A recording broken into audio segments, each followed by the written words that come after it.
Hello and welcome back to Shakesyear. We are working on the Merry Wives of Windsor, and today we get to hear from Mistress Quickly in Act 2, Scene 2.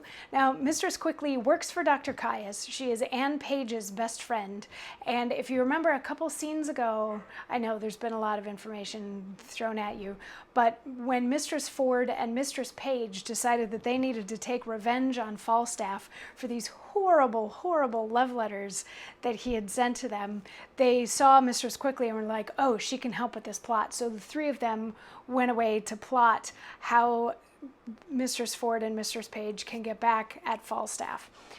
Falstaff, remember, wants to sleep with Mistress Ford and Mistress Page so that he can get their money. And then the other plot that's going on that we're not really dealing with right now is that everybody's in love with Anne Page, and Dr. Caius has challenged Evans to a duel, even though Evans doesn't want Anne Page. But Anne Page, if she loves anybody, it's probably Fenton. Anyway, Felton?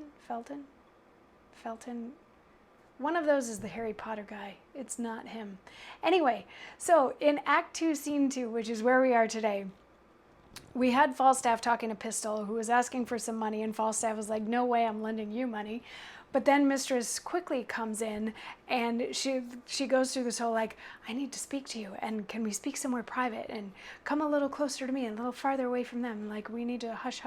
And Falstaff was like, no, these guys work with me, it's fine, you can totally tell me whatever it is that you have to tell me. So she launches into, like, I have all this stuff to say, and he's like, okay, but you're here to talk about Mistress Ford? And Mistress Quickly says, Mary, this is the short and the long of it.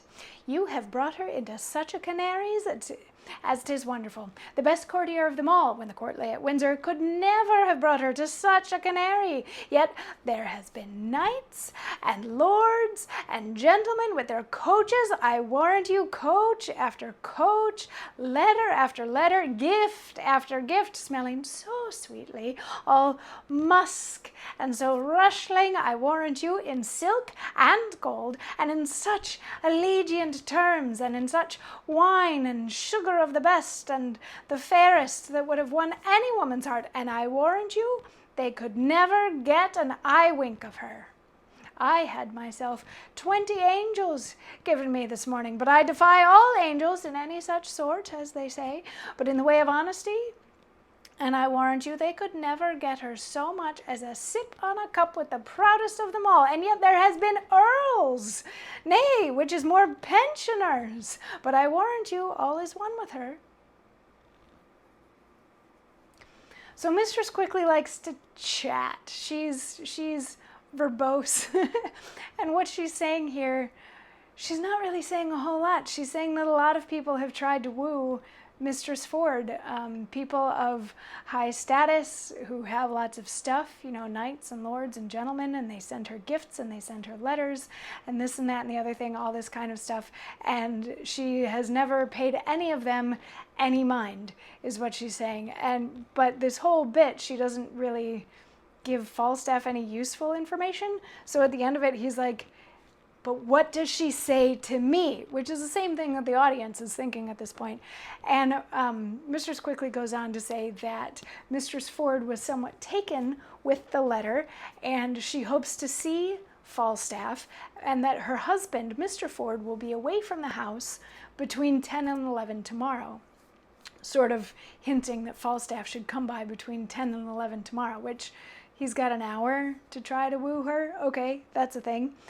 And then Mistress Quickly is like, well, and I also have another message for you from Mistress Page, who got your letter and loved it, but her husband is home most of the time, so she's hoping that there's going to be a time at some point in the future when her husband is going to be gone, at which point you could go over. But in the meantime, she would love it if you would send your messenger boy, Robin, over to her. So can Robin go over and see Mistress Page?